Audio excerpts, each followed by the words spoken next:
오늘 말씀을 그 보고 또 기독교에 대해서 우리가 좀 오늘 약간 색다른 방식으로 좀 생각해 보는 시간을 갖겠습니다. 우리가 읽었지만 그 지난번에 예수님의 이름으로 병자를 일으키고 나서 그리고 베드로가 설교를 시작했는데, 오늘은 그 베드로가 5천 명이나 되는 사람들을 한꺼번에 지금 역사가 일어나서 변화되고 있는 것을 보고 굉장히 심기가 불편한 사람들이 세 종류가 나타났어요. 이 사람들이 제사장들, 오늘 보면 세 종류가 누구냐면 1절에 나와 있죠. 베드로와 요한이 사람들에게 말하고 있는데 누구죠? 제사장들, 그 다음에 성전 경비대장, 그 다음에 사두개파 사람들 이렇게 나왔습니다. 아, 이 세 종류 사람들은 어떤 사람들인가? 일단 제사장이라고 하면 아론 계열의 그 사람들이 이렇게 혈통으로 하나님이 정해준 그 사람들이 구약 시대부터 제사장이 돼야 되는데, 이제 로마 시대가 들어올 때부터는 다 돈을 주고 다 샀어요. 돈을 주고 제사장도 그 정치적으로 로마가 다 임명하는 바람에 진짜 하나님이 원하는 그러한 제사장이 그 일을 하는 것이 아닌 영적 질서가 그냥 무너진 상태. 요즘 우리가 큐티를 보면서도 느끼지만 사사기 같은 그런 시대가 온 겁니다. 로마 때문에. 그 중에서도 제일 우두머리가 제사장 중에서도 누구냐면 대제사장이거든요. 대제사장이 그 있어야 되는데, 이상하게도 이 로마 시대 때는 두 명이나 나타나요. 한 사람 안나스, 또 예수님 시절에 보면 안나스, 또 예수님을 막 이렇게 신문할 때 밤새도록 여기 갔다 저기 갔다 그러잖아요. 또그 가야바, 다 예수님을 죽이게 되는 장본인들인데, 왜 그러면 그러한 그 총독 빌라도에게도 압력을 넣었던 그런 사람들인데, 안나스, 또 가야바, 그런 사람들이 오늘도 나타나고 예수님의 이 대한 이야기를 하는 베드로에 대해서도 반기를 들고 있는가? 우리가 알아야 될 것은 안나스와 가야바가 있는데요. 안나스의 사위가 가야바예요. 그러니까 원래는 뒤로 물러나야 되는데, 안나스는 로마에서 한 사람만 서라 그래서 본인은 뒤로 물러나는 척하면서 사실은 사위를 통해서 다 뒤에서 수렴청정하고 있는 거예요. 뒤에서 조정하고 있는, 그러면서도 또 암투가 있는, 하여간 전혀 하나님이 원한 질서대로 되어 있지 않은 그러한 상태가 지금 제사장들의 상태였고, 이 사람들이 지금 반대하고 있었고요. 두 번째 부류가 성전을 맡은 이 사람들은 아주 군대 높은 위치에 있는 사람들입니다. 예루살렘의 치안과 경비를 담당하는, 예루살렘의 치안은 24개의 경비대대가 있었는데, 그룹으로 나누어서 하는 거기에 높은 사람, 총책임자가 오늘 여기 베드로의 설교를 가로막고 감옥에 넣은 사람이에요. 두 번째 부류예요. 제사장, 그다음에 성비 경비대장, 그리고 사두개파 사람들. 사두개파 사람들은 뭐 여러분 많이 들었죠, 이름은? 예수님 시절 때도 도대체 사두개파 사람들은 어떤 사람들인가? 정치적이고 경제적인 실권을 다 쥐고 있었던 당시에 그런 사람들. 유대 사회 각계각층의 상위직을 다 차지하고 있었던, 종교는 가졌지만 일단 이 사람들은 부활을도 믿지 않았어요. 그러니까 지금 부활하신 예수님이 나타나서 우리를 다 변화시키고 있다, 이 말이 제일 듣기가 싫은 거예요. 이 세상이 전부지 무슨 부활이 있겠느냐, 이렇게 믿었던 사람들이 사두개파 사람들입니다. 그러니까 당연히 이 세상에 살면서 부활이 없으니까 누릴 대로 가장 누려야 된다, 이런 생각이 늘 드는 그런 사람들이죠. 걸림돌이 되었던 예수님을 못 박아 죽였던 사람들이 사두개인들도 포함되어 있습니다. 그런데 이름도 들어보지 못한 갈릴리의 출신 예수를 따르는 사람 중에서 베드로와 요한, 이 두 사람이 나타나서 갑자기 예수님이 다시 살아나셨다 그러고 사람들을 선동하고, 사람들이 엄청나게 그 이야기를 듣고 찔리고 죄를 회개하고 변화되니까 도저히 그냥 둘 수가 없었어요. 그냥 두기가 어려웠어요. 왜냐하면 나중에 이런 모든 것에 대한 책임을 자기가 져야 되고, 그리고 사람들이 이렇게 선동되어서 예수님을 주로 모시면 모실수록 자기들의 거짓된 것이 탄로날까봐 그냥 둘 수가 없었습니다. 그래서 이 유대 관습에 보면 죄인이 날이 저물면 신문을 할 수가 없는 규정이 있기 때문에 날이 저물면 감옥을 일단 감옥에 넣었던 거예요. 그래서 오늘 3절에 보십시오. 2절 보십시오. 그들은 두 사도가 사람들을 가르치며 예수를 들어 죽은 사람의 부활을 전파하는 것 때문에 심기가 어떻게 했다고요? 몹시 불편했습니다. 그래서 3절, 그들은 베드로와 요한을 붙잡았습니다. 그런데 그때가 이미 저녁이었기 때문에 다음 날까지 감옥에 가둬놓았습니다. 그런데도 4절에 보면 믿는 사람이 남자만 5,000명이라고 했어요. 여자까지 합치고 아이들까지 합치면 좋기 10,000명은 넘는 그런, 오후 3시에 성전 미문으로 기도하러 가다가 안전뱅이를 고쳤거든요.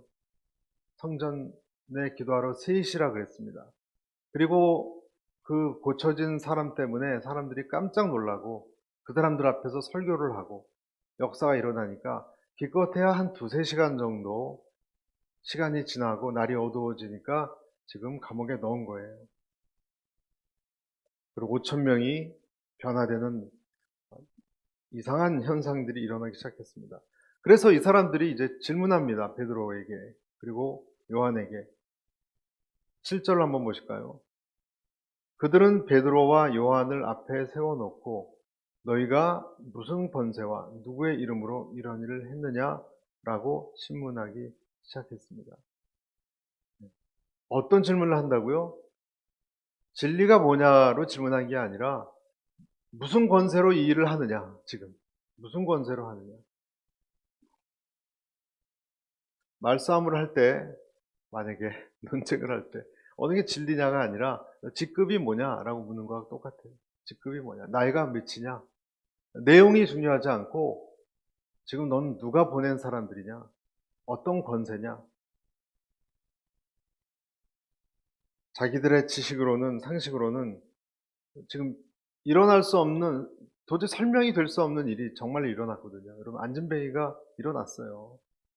태어날 때부터 그냥 다리가 쪼그라들어서 걸을 수 없는 사람이 기적이 일어나서 돌아다니고 있는 거예요. 어떻게 설명하겠어요, 자기들이.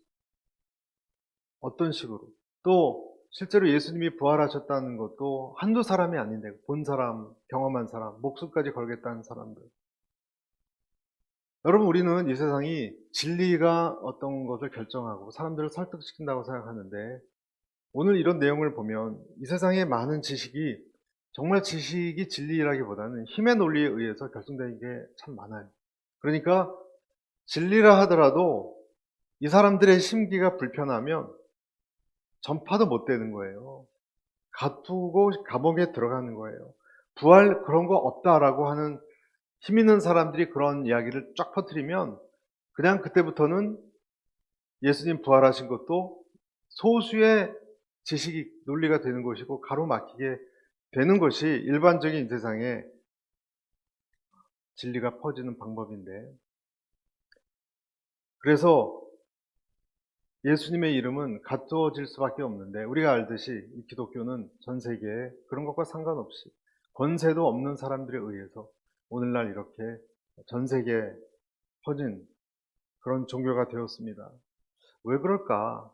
왜 누구도 이 이야기를 막지 못하는 것일까?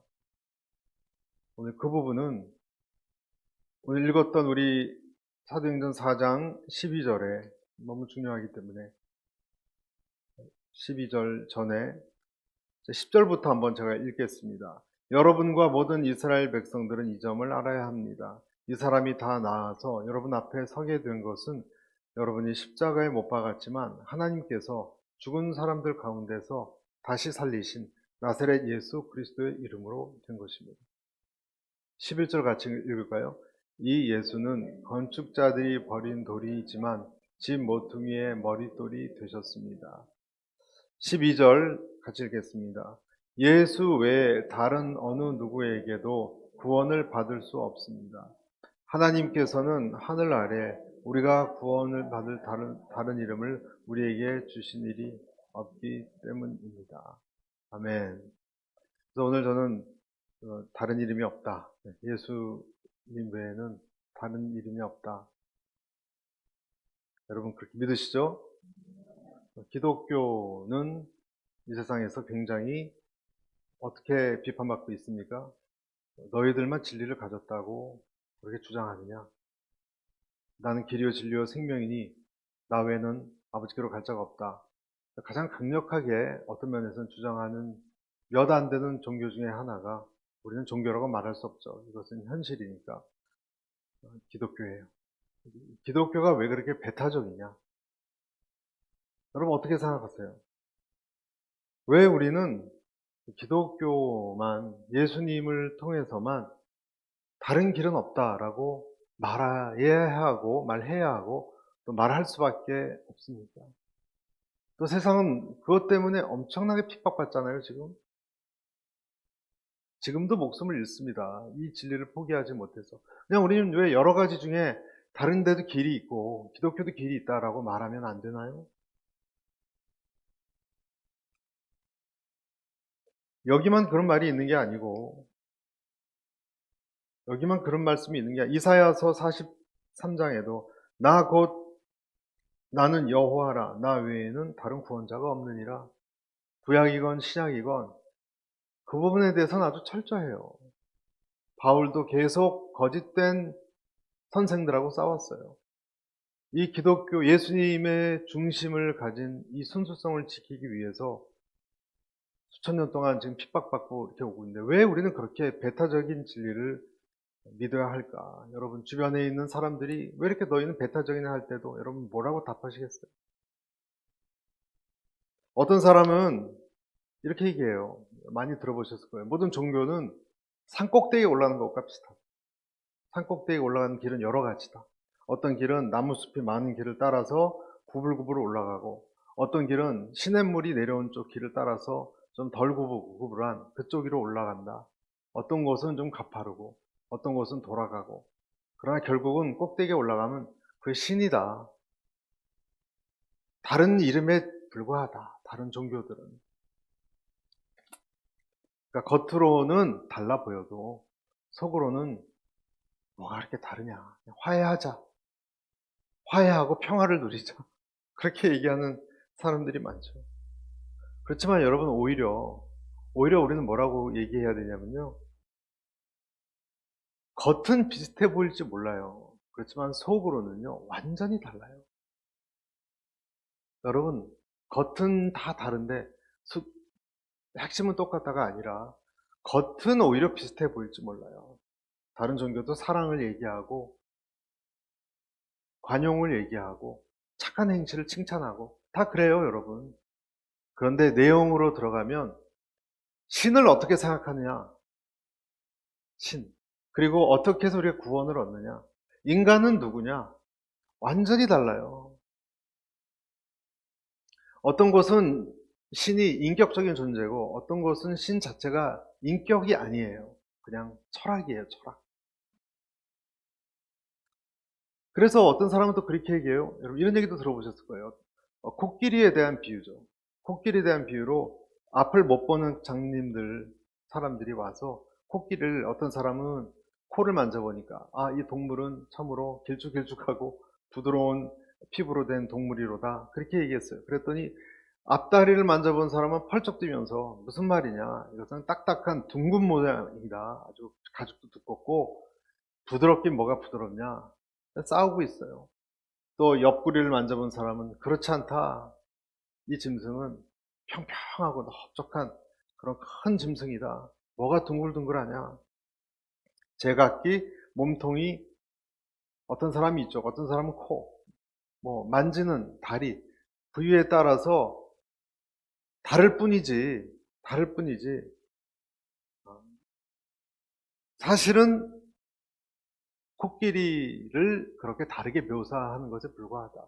그렇게 얘기하기도, 아까 제가 말씀드린 산 꼭대기에 올라가는 것과 비슷하게 얘기하는 사람들하고도 크게 다르지 않아요. 근데 여러분, 이런 이야기를 할 때 여러분 함정이 있는데, 어, 기억해야 되는 것이 뭐냐. 이렇게 말하는 사람은요, 코끼리 전체를 볼 수 있는 전제에서 얘기하는 거예요. 그죠?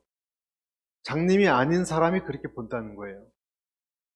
그러면 다른 사람은 장님이고 자신은 장님이 아니라는 것은 어디서 나온 거예요? 그러니까 이것도 말이 안 되는 거예요. 누구도 코끼리 전체를 봤다라고 말할 수 없는 거예요.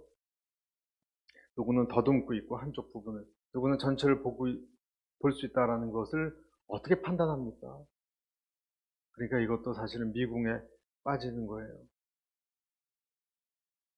종교에 대해서 그렇게 말해요. 어떤 사람은 우리가 믿는 종교는 그 사람이 태어난 민족, 환경, 시대, 나라에 따라서 결정되는 거지. 중동에서 태어났으니까 이슬람을 믿는 거고, 기독교가 태어났으니까 기독교를 믿는 거지. 그게 어떻게 절대 진리가 있을 수 있겠냐. 사람은 다 자기 환경의 산물이다. 환경의 산물이다.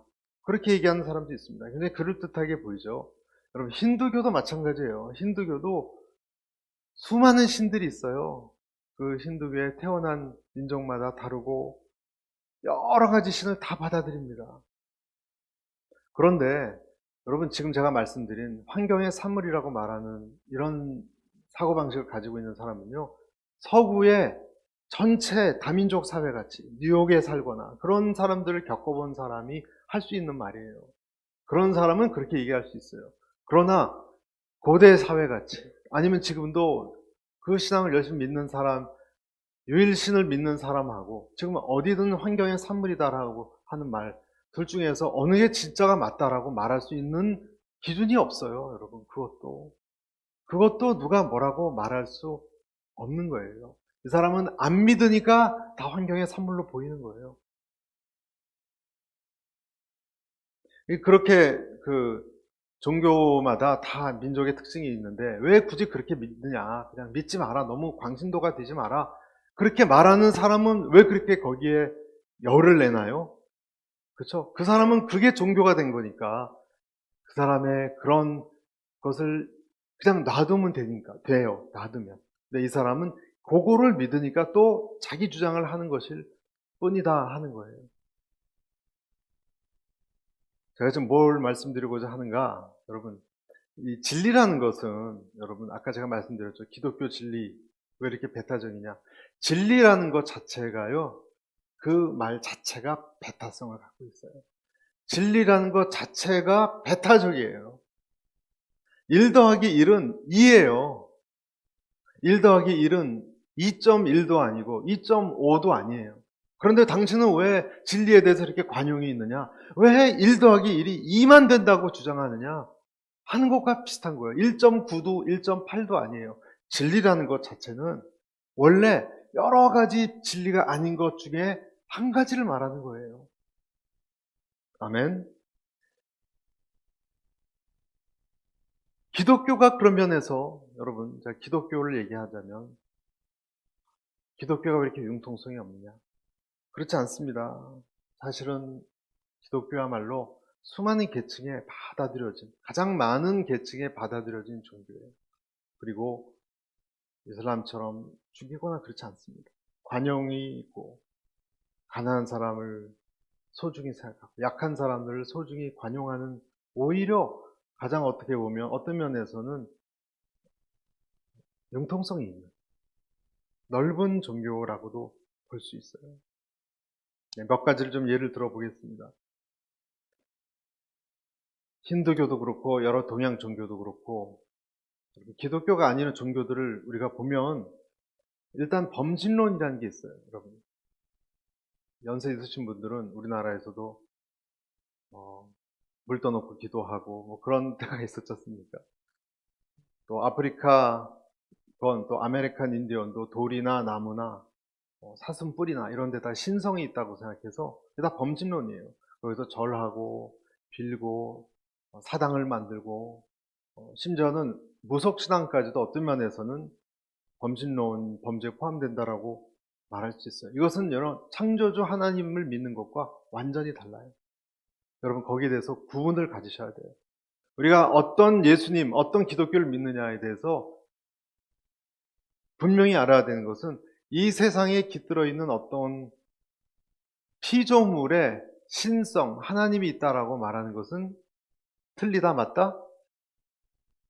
틀리다. 틀리다.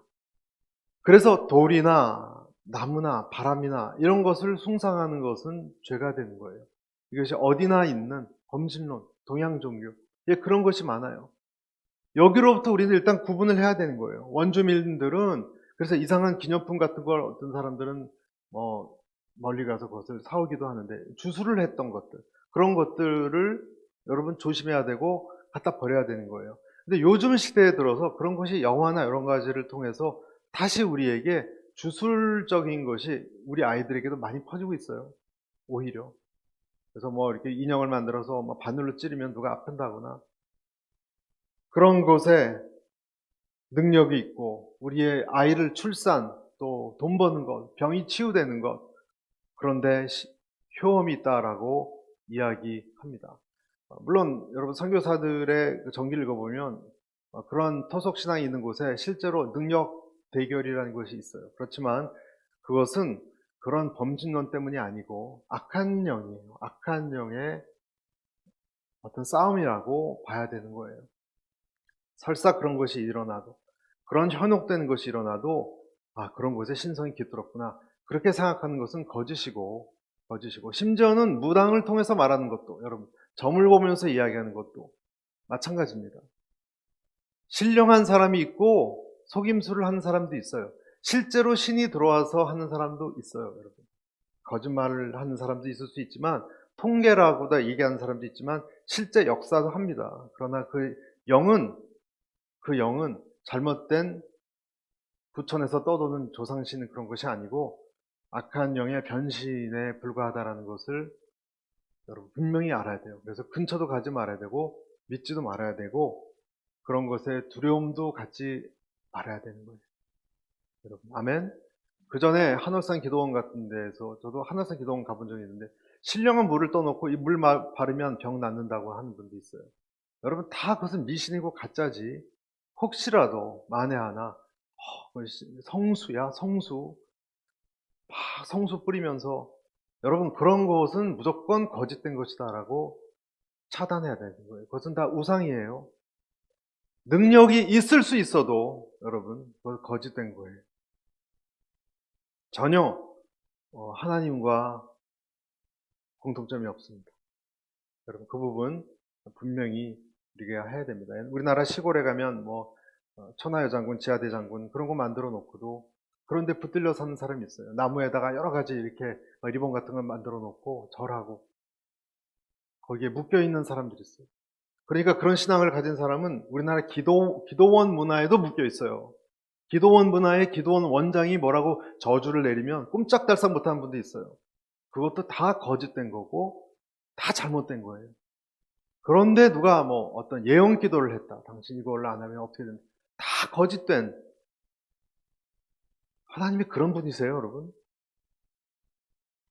여러분 이런 것을 볼 때 여러분이 분별해야 될 분 중에 하나는 뭘까요, 여러분? 여러분이 어느 집회에 갔어요. 그분이 막 예언을 해요. 신령하게. 여러분 그것이 거짓이고 참이고를 분별할 수 있는 중요한 기준이 어떤 것이 있어요? 여러분 무엇으로 판단할 수 있을까요? 그것이 정말 이루어졌나 안 이루어졌나? 50대 50 아니에요? 병 낫는다 안 낫는다? 그럴 때 기준은요, 그분이 말하는 분이 내용이 예수님을 높이고 있느냐 아니냐를 보면 돼요. 여러분 아셨습니까?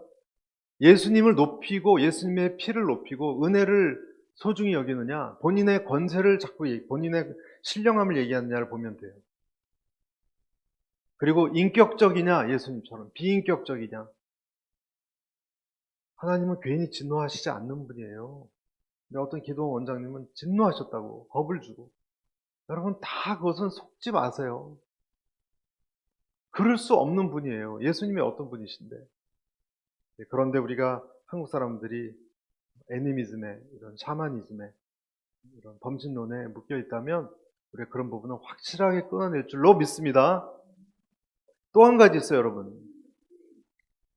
제가 주일날 설교하면서 업보에 대해서 얘기했는데, 여러분, 불교를 한번 생각해 봐요. 예수님을 믿지만 어떤 분은 예수님을 정말 날카롭게 예수님의 복음, 십자가, 복음, 죄사함을 믿는 분도 있고, 어떤 분은 희미한 분도 있어요. 불교도 괜찮고 다 좋은 게 좋은 거 아니냐고. 여러분, 불교는요, 모순이 많아요. 불교는 특히 여러분, 윤회란 말 들어보셨죠? 윤회는 뭡니까? 죽어서 다른 걸로 또 태어나고, 또 태어나고, 또 태어나죠. 전생이란 말, 미국 사회도 이런 reincarnation, 환생, 이런 얘기가 많이 들려요, 이제는. 이 동양 종교하고 서양 사회하고 막 섞이기 시작해서. 그런데 여러분 아십니까? 불교의 이런 윤회 사상이, 불교에 두 기둥이 있어요, 불교에는. 하나는 윤회 사상이고, 또 하나는 무아론이라는 게 있어요. 무아. 그러니까 내 자신이 점점 모든 집착으로부터. 불교는 사성제 8정도가 있잖아요. 사성제. 고제, 집제, 멸제, 도제, 이렇게 네 가지가 있잖아요. 그러니까 사람의 모든 고통은 어디서 온다? 집착에서 온다. 그래서 집착을 점점 없애고 그렇게 되면 결국 내 자아를 해탈한다. 그래서 자아가 없어져요, 여러분. 들어보셨죠? 이게 무아예요, 무아. 카르마. 자아가 없어져요. 자아가 없어지는데, 여러분. 보세요. 이쪽은 윤회예요. 윤회는 뭐예요? 사람이 죄를 지으면 동물로 태어나고, 또 잘못하면 벌레로 태어나고. 근데 잘하면 천상계로 간대요. 천국계로. 천계. 이렇게 삑삑 도는 거예요. 힌두교에서 왔는데. 그런데 여기는 결국은 붓다도 얘기하게, 석가가 그런 얘기를 했습니다. 우리는 연기와 같다 그랬어요. 연기. 사람은 다 뭐가 있다라고 생각하는 것 자체가 어리석은 말이다. 인간은 아무것도 없다. 거품이다, 거품. 우린 다 거품이다. 그런데 여러분, 여기는 어떻게 사람이 그러면은 죽어서 잘못하면 동물이 되고, 움직이지 않는 어떤 것이 있어야 환생이 되는 거 아니에요. 근데 이쪽에는 무아론이니까 어차피 아무것도 없다 그러니까 이 두 가지가 안 맞아요. 그러니까 한쪽을 포기하면 한쪽이 있을 수가 없어요. 불교 자체가 무너져요. 아직도 이 문제를 불교에서 해결하지 못했어요. 그러니까 이것 자체가 모순이라는 거예요. 석가는 이 세상이 다 거품이고, 그것을 영원한 것으로, 내 자아라는 것을 영원한 것으로 믿고 살아가는 것이 가장 어리석은 것이다. 그래서 무상하다 그러잖아요. 인생이 무상하다가 뭐예요? 항상 같이 있는 것이 하나도 없다는 거예요. 무상. 같이 있는 게 하나도 없이 시냇물도 한 번 지나가면 다시 돌아오지 않는 것처럼 다 일시적인 것이지 영원한 건 아무것도 없어. 다 거품이야. 다 허상이야. 나도 없는 존재야. 그러니까 뭐가 있다고 집착하는 것부터 벗어나야 돼. 그것을 돌을 닦는 거예요, 여러분은. 그래서 절에 가서 그 원칙 자체가 그런 거예요. 모든 집착으로부터 머리도 깎고 벗어나야 고통이 없는 거죠. 고통이 없는 거죠. 여러분, 불교에서 말하는 것은 어떤 면에서는 같은 게 있어요. 기독교에서도 물질에 대한 욕망에 대한 집착이 고통을 낳는다고 말하지만 비슷하죠? 그렇지만 불교에서는 그것을 내 노력으로 집착을 벗어나는 데서 해방을, 자유함을 누리는 것이고, 우리는 뭐예요? 예수님의 십자가로 죄를 멸함으로써 거기서 나오는 거예요. 전혀 달라요. 인생은 고해다. 비슷한 말 같아요. 인생은 고통 쪽에 있다. 기독교랑 비슷한 면이 있는 것 같아요. 그러나 한쪽은 죄 때문이고, 불교에서는 왜 고통이 있는지 설명 못해요. 불교에서 인간이 왜 이런 집제, 멸제, 이 집착이 왜 고통을 주는지 설명 못해요. 설명할 수가 없어요. 우리가 믿는 기독교 신앙에서는 이유가 뭐라고 얘기합니까? 죄 때문에 그런 거예요. 벗어나는 것도 우리는 예수님의 능력으로 죄사함을 받고 벗어나는 것이지, 내가 돌을 닦고 그로부터 자아가 없어져서 벗어나는 게 아니에요. 그리고 환생하고도 부딪혀요. 근데 환생이 왜 모순이냐면요, 여러분, 사람이 죄를 짓고 선행을 베풀지 않으면 뭐로 태어난다 그랬죠? 동물로 태어나죠.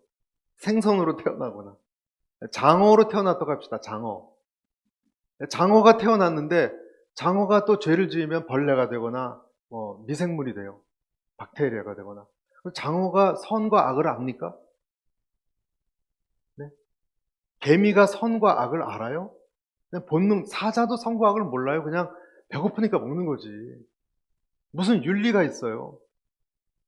그리고 박테리아야말로 가장 최소 단위의 생명체래요. DNA가 있으니까. 박테리아가 윤리가 있습니까? 박테리아가 잘하면 사람으로 태어날 수 있습니까? 선행을 베풀면? 그리고 천계에서 죄를 지으면 인간계로 내려온대요. 그러면 천국도 살인이 있겠네요, 그러면. 그렇죠? 죄를 지어야 되니까. 그러니까 이것이 안 맞아요. 왜? 인간이 만든 것이. 아직도 혹시 여러분 중에, 우리 중에 불교적 백그라운드가 한국 사람들이 있기 때문에 잘못된 이런, 자기들도 이 안에 모순이 있는 데에서 우리는 나와야 하는 거예요. 이슬람교는 어떻습니까? 여러분, 이슬람교가 어떤 면에서는 비슷하고, 아브라함도 같은 조상으로 모시기도 하지만, 여러분, 이슬람은 7세기에 사막 한 군데서 한 사람에 의해서 만들어졌어요. 그 사람이 누구죠? 모하메드라는 사람에 의해서. 성경은요, 수십 명, 수백 명에 의해서 쓰여졌어요. 그리고 그것이 다 일치되는 모든 역사를 통틀어서 기가 막히게 한쪽 방향으로 이끌어져가는, 그래서 하나님의 영감으로 만들어진 책이에요. 그래서 우리가 이것을 믿고 따르고 큐티하고 묵상하고 순종하는데, 여러분, 사막에서 모하메드가 신의 계시를 받고 혼자 썼어요. 그리고 그 안에는 우리가 알고 있는 사랑의 신이 없고, 그 알라는 하나님과 전혀 달라요. 여러분, 이슬람 사람들이 인시 알라 다 주님의 뜻이죠. 한다고, 그들이 하나님을 믿는다고 생각하면 안 되는 이유가, 그 하나님은 우리가 믿는 여호와 하나님하고 전혀 다른 하나님이에요. 그 하나님은 보복하는 신이고 엄격한 신이고 사랑이나 용서가 없는 신이에요. 그래서 모두 공포와 두려움 속에서 부르카 같은 걸 쓰고 그러고 사는 거예요. 순교자는 두려움 때문에, 그리고 두려움 플러스 순교를 하면 무슨 폭탄 테러를 하거나, 순교 즉시 죄사함을 받고 왕의 왕관을 받고 72명의 미녀와 결혼을 할 수 있다. 그런 것 때문에, 사실은 그것 때문에 자기 민족을 위해서 하는 것이 아니고, 그런 분들 인터뷰를 해보면 왜 순교를 하느냐, 왜 자산 폭탄 테러리스트가 되느냐, 자기가 빨리 72명의 미인과 결혼하고 왕관을 쓰고 싶어서, 지금 이 나라를 위해서 하는 것이 아니라, 그런 사람들이 대부분입니다. 그러니까 얼마나 잘못된 그런 데 빠져 있는지를 우리가 알 수 있죠. 여러분, 그 외에도 많아요. 여러분, 여호와의 증인도 비슷해 보이지만, 여호와의 증인이 뭐가 문제입니까? 예수님을 그냥 사람으로 생각하는 거예요. 예수님을 사람으로 생각하는 거예요. 지옥도 없다 그러고. 몰몬교라고 들어보셨죠? 몰몬교도 한 사람이 만들었습니다. 조셉 스미스라는 사람이. 어느 날 1870 몇 년도에 어느 날 하나님의 계시를 받아서 어디에 가면 금으로 된 어떤 서판이 있을 것이다. 어떤 천사가 자기를 일깨워서 그거를 보게 했다. 4년 후에 자기도 그것을 베일을 열어봤다. 이렇게 검증할 수 없는 그런 이야기들을 합니다. 크리스찬 사이언스도 그렇고. 여러분, 그래서 제가 몇 가지 예를 들었지만, 다른 종교들이 주장하는 이런 하나님에 대한 속성은 성경에서 말하는 우리 하나님의 속성하고 비슷한 게 아니라 완전히 다르기 때문에, 그 신이 어떤 신이냐에 따라서 구원하는 방법도 다르고, 신의 사랑, 자비, 용서, 이게 다 달라지는 것이고, 우리 인간이 어떤 인간이냐, 어떻게 살아가야 하느냐, 완전히 다 달라지는 거예요.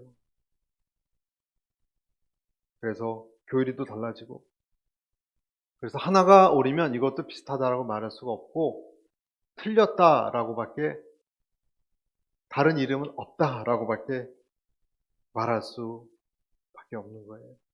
여러분, 다른 종교의 사람들 우리가 어떻게 대해야 됩니까? 사랑과 부드러움과 친절과 관용으로 대해야 됩니까? 어떻게 돼야 돼요? 사랑과 친절로 대해야 돼요. 하지만 진리에 대해서는 분명하게 선을 그어야 돼요. 그것이 우리가 취해야 될 태도예요. 그들과 우리는 그들을 잘 서빙하고 귀히 대해줘야 돼요. 그러나 어느 것이 진리고 아니고에 대해서는 절대로 우리는 타협하면 안 되는 거예요. 아멘. 그 점이 희미하면 안 되는 거예요. 목사님, 선한 일을 하는데 여기 가도 좋고. 아니요. 아니 되올시다. 화투점도 보면 안 되는 거예요.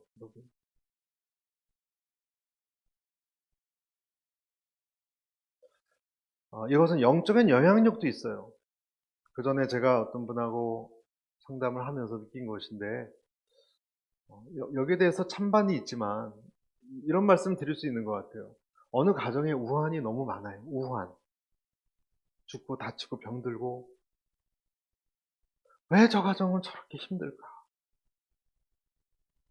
저뿐만 아니라 몇몇 목사님들이 고민을 해봤어요. 알고 봤더니 그 집안이 우상숭배하는 집안이었어요. 남녀 호랭객 이런 것을 믿거나. 그러면 그것을 믿으면 그런 다 병에 걸리고 이렇게 망하는가? 그게 아니라 철저하게 내 죄가 아니라 조상의 죄라도 회개해야 돼요. 여러분, 느헤미야가 본인이 죄를 지어서 회개했습니까? 그렇게? 느헤미야는 자기 선조 이스라엘 선조들이 하나님께 반역해서 지금 바벨론 포로 끌려 들어온 것 때문에 본인은 누구보다 신실한 사람이었는데 그렇게 울고 회개했어요. 자기 죄가 아니에요. 자기 할아버지, 고조 할아버지, 증조 할아버지 죄였지. 그래서 이러한 것들이 우리에게 씻겨져야지만이 하나님께서 우리를 더 더러운 것으로부터 자유롭게 하는 것이 아닌가.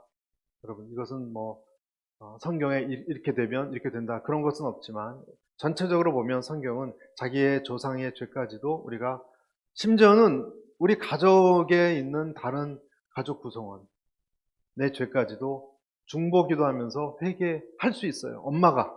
엄마가 아들 죄를 위해서 회개할 수 있어야 돼요. 내가 죄 안 졌는데요. 중보기도가 그런 거예요. 대신 회개하는 거예요. 제가 계속 말씀드리면 다른 종교에 이런 믿는 사람들, 우리 친척 중에 불교를 믿는 사람들 앞에 가서 마귀의 자식들아 물러가라 그러지 마시고 존중을 하시되, 존중을 해요. 하지만 인정하는 것과는 다른 거예요. 아멘입니까, 여러분? 하나님께서는 우리에게 하나님의 계시를 두 가지 방법을 통해서 계시하셨어요. 하나는 우리가 잘 알듯이 특별 계시 들어보셨죠? 또 하나는 일반 계시. 하나는 뭐라고요? 특별 계시. 하나는 특별 계시는 예수님을 통해서 십자가의 은혜를 받는 거예요. 성경을 믿는 거예요. 특별 계시예요. 일반 계시는 그것이 아니라, 일반 계시는 뭡니까? 이 세상에 일어나는 피조물들을 보고 하나님이 계시구나. 또는 인간에 있는 양심, 이런 것을 보고 하나님이 계시구나. 그것을 알 수 있는 거예요. 또 어떻게 보면 역사를 보고도 하나님이 계시구나. 날이 좋으면 북쪽으로 가면 귀인을 만날 것이다. 그렇게 얼렁뚱땅 얘기하지 않아요, 성경은. 성경은 특별히 역사에 있어서는 확실하게 얘기해요. 민족이나 국가 역사에 대해서 세계사적 흐름을 성경만큼 정확하게 맞춘 책이 없습니다, 여러분. 그게 결정적으로 달라요. 다른 힌두교나 불교나 이런 종교는 역사적인 사건 안에 들어가 있지 않아요. 다 그냥 뜬구름 잡는 얘기예요. 다 어디서 계시를 받았다, 보았다. 성경만큼은 역사적인 검증이 돼요. 예를 들어 볼게요, 여러분. 이스라엘에 대한 예언이 70년이 있다가 포로로 돌아온다는 게 성취됐습니까? 안 됐습니까? 포로기 돌아온 다음에 만든 게 아니에요. 그런 예언서는 포로기 붙잡혀가기 훨씬 전부터 씌어진 예언이에요. 근데 그것이 성취가 됐어요. 박해받는 것, 이스라엘. 예루살렘이 파괴되는 것. 예수님이 재림 전에 다시 팔레스타인으로 이스라엘이 돌아올 것이다. 성취됐죠. 1948년에 이스라엘 독립됐죠. 여러분, 우리나라 고조선이 독립했다고 생각해 보세요. 일어날 수 없는 일이 일어난 거예요. 이스라엘이 독립했다는 것은. 여러 가지 정치적인 상황상 그렇게 됐지만 일어날 수 없는 일이 일어난 거예요. 여러분, 스파르타라는 나라가 지금 갑자기 독립했다. 말이 됩니까? 그 사람 다 지금 어디 있는지도 모르는데 말이 안 되는 일이 성경대로 일어났어요. 그 외에도 열방, 두로와 시돈에 대해서, 바벨론 나라에 대해서, 애굽에 대해서, 로마에 대해서, 특별히 예수 그리스도에 대한 예언은 몇십 가지가 넘는 예언이 정확하게 성취가 됐어요. 혀를 내두를 정도. 로마서 1장에 보면 창세로부터 그의 보이지 아니하는 것들, 곧 그의 영원하신 능력과 신성이 그가 만드신 만물에 분명히 보여 알려졌나니 그러므로 그들이 핑계하지 못할지니라. 아멘. 로마서 2장 15절에도 보면 이런 이들은 그 양심이 증거가 되어 그 생각들이 서로 고발하며 혹은 변명하여 그 마음에 생긴 율법의 행위를 나타내리라. 그래서 어떤 분들은 그런 얘기를 하죠. 이순신 장군 이전에는 그러면 구원 받았나요? 다 착하게 살았는데 복음을 들을 기회도 없지 않았습니까? 기독교는 모순이야. 말이 안 돼. 성경에는 거기에 대해서는 함구하고 있지만 적어도 우리는 기회조차 없는 사람들은 물론 복음을 듣지 못했으니까 천국에 가지 못한다고 얘기할 수 있지만 어떤 면에서는 정상 참작이 되는 면도 이 말씀을 보면 양심이 기준이 되어서 판단하신 부분도 있을 거예요. 그러나 초점은 그게 아니라 양심이 증거가 되어서 하나님께 나아가게끔 한다는 거예요. 하나님은 그래서 역사를 보고 만물 피조물이 기가 막히게 일어난 것을 보고 신에 대해서 생각하도록 이끌어가고 있어요. 이끌어가고 있기 때문에 사람들이 나중에 하나님을 경외하기를 기대합니다. 그러나 죄가 많은 우리들은 그런 하나님도 똑바르게 섬기지 못하는 것이죠. 왜 그럴까? 성경을 보면 이 아까 말씀드린 거짓된 종교들이 번성한 것이 언제부터였을 거라고 생각하세요? 언제부터 이런 종교들이 나타났을까요? 아마도 학자들이 얘기하기로는 바벨론 탑 사건 이후부터일 것이다. 바벨론 탑 사건 이후부터 온 민족이 하나님의 심판받아서 전 세계 언어별로 다 쪼개진 다음에 각자가 살아남기 위해서 자기의 종교를 만들어 갔을 것이다. 해나 달이나 동물의 형상을. 여러분 참 신기한 거 아십니까? 노아의 홍수가 얼마나 전 지구적인 역사였는지 웬만하면 제가 있었던 뉴질랜드의 마오리족 그 신화에도 나오고요. 아메리칸 인디언 신화에도 나오더라고요. 홍수가 있었다고 나와요. 그 신화 속에. 그러니까 공통적으로 인류에게는 이 대홍수가 큰 사건이었어요. 그러니까 여러 가지 다른 종교에서도 그게 흔적들이 있었던 거죠.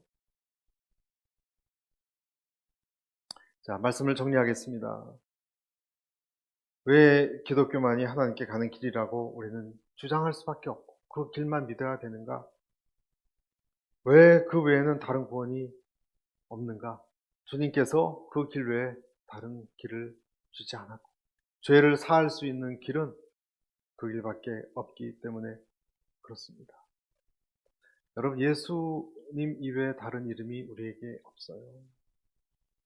사랑이나 진실이나 성실이나 믿음이나 충성이나 이러한 이름을 가진 종교들은 다른 데도 많아요. 다시 말씀드릴게요. 착하게 살고 사람들의 인간관계를 부드럽게 하고 선행을 베풀고 사랑스러운 인품으로 사람 대하고 이런 것은 다른 종교에도 많아요. 특히 충성되게 순수하게 그 일을 하는 것. 그런데 여러분 아십니까? 그런 것만 갖고는 우리가 주님에게 구원받은 사람, 구원받은 길에 있다고 말할 수 없어요. 히틀러도 자기가 하는 일을 정말 믿었고 성실하게 했어요. 히틀러도. 힌두교의 어떤 어머니는 여신 칼리에게 여신이 있습니다. 칼리라고 힌두교. 자기의 아이를 임신 제물로 바쳐요. 지금도 그런 때가 있어요. 충성된 신심으로 그렇게 해요. 그 엄마는 착하고 부드럽고 헌신적인 엄마일 수 있어요. 9.11을 일으켰던, 며칠이면 9.11 기억나죠? 그 사람들도 그 다큐를 보거나 거기에 대한 글을 읽어보면 정말 자기를 희생해서 거기에 뛰어들었어요. 비행기 조종술도 배우고. 그들도 누구보다 신실했어요. 성실하고 충실하고 믿음이 있는 게 중요한 게 아니고 어떤 진리냐예요. 여러분, 어떤 진리냐예요. 열심히 산다는 것이 중요한 것이, 물론 그것도 중요하지만 올바른 길을 들어서서 그렇게 하느냐가 얼마나 중요한지 몰라요. 내가 무엇을 따라가고 있느냐. 잘못하면 비극적인 결말로, 비참한 결말로 나는 열심히 최선을 다해서 살아왔는데 나아갈 수가 있다는 것입니다. 그래서 여러분, 마태복음 24장에 보면 미혹한 영들이 많이 나오고, 미혹하는 기적도, 여러분, 기적이 일어나요. 여러분, 기적이 오히려 어떤 경우는 교회에서는 기적이 안 일어나는데 교회가 아닌 데서 기적이 일어나서 미혹한다니까요. 그럼 여러분, 우리가 믿음이 흔들리지 않겠습니까? 하나님은 삼위일체 하나님이 아니야, 우리 집회에 와봐. 그리고 막 기적이 일어나요. 병이 낫고. 그러면 여러분, 흔들리지 않은 사람이 누가 있겠습니까? 앞으로 그런 일이 일어난다고 해요. 성경은. 실제로도 여러분, 힌두교에도 기적이 일어나는 거 아세요? 이슬람교에도 치유가 일어나는 거 아세요? 무당이 구슬하면 병이 낫기도 한다는 거 아세요? 그러니까 얼마나 우리가 현혹되기 쉬운 겁니까? 산꼭대로 거기로 가는 길은 같지 않느냐? 여러분, 누가 그렇게 말을 하거든 그렇게 말하죠. 산꼭대로 가는 것이 아니라 그것은 잘못된 생각이라고. 어떤 기차를 타면 서울로 가고요, 어떤 기차를 타면 부산으로 가요. 같은 곳으로 가지 않아요. 모든 종교는 정반대로 가요. 그리고 마지막으로 더 중요한 것은 어느 기차나 타도 똑같은 장소에 도착하는 게 아니고요. 더 중요한 것은 이런 말씀이 있습니다. 한 번 죽는 것은 사람에게 정해진 것이요, 그 후에는 뭐가 있다고요? 심판이 있습니다. 히브리서 9장 27절. 공자도 그렇고 석가도 그렇고 모하메도 그렇고 그들의 무덤은 비어있지 않습니다. 예수님의 무덤은 아직도 이 수수께끼는 풀리지 않았습니다. 안 믿는 사람들에게. 어떻게 그 많은 사람들이 도대체 그 돌을 누가 움직였으며 그거를 사기로 정말 할 바에는 시체를 보여줘야 되는데 정말 예수님 주고 그러지도 못했고, 이 부활 사건이야말로 딜레마예요. 여러분, 무신론자 안 믿는 사람들에게. 그리고 거꾸로 믿는 사람들에게는 이 부활 사건이야말로 이 신약을 전체적으로 읽어본 하나님 안 믿는 사람이 내린 나름대로의 결론. 이 사람들은 뭔가 붙들려 있다. 정말로 누가 살아났다고 믿고 붙들린 사람이 쓴 글일 수밖에 없다. 그렇게 얘기합니다. 당연하죠. 당연하죠. 예수님이 부활하셨으니까. 아무리 좋고 아름다운 말이라도 산 사람의 말과 죽은 사람의 말은 달라요. 여러분, 1948년도 해방됐다고 라디오에서 이승만 대통령이 해방에 대한 이야기를 하는 것은 얼마나 많은 국민들을 감동시켰습니까? 그렇죠? 지금도 그 기록 녹음을 틀면 나올 거예요. 우리나라가 일제로부터 해방됐다고. 하지만 아무리 감동이 되고 그때 사람들 눈물을 다 흘리게 한 음성이라도 이승만 대통령은 돌아가셨어요. 돌아가셨어요. 우리가 읽는 성경은 돌아가시지 않았어요. 살아계세요. 지금도 전기가 흐르듯이 이 공간에 전기가 흐르지 않습니까? 성령이 흐르고 하나님의 임재가 있습니다. 이 하나님을 믿고 의지하는 다른 이름이 없다 기억한 여러분과 제가 되시기를 축복합니다.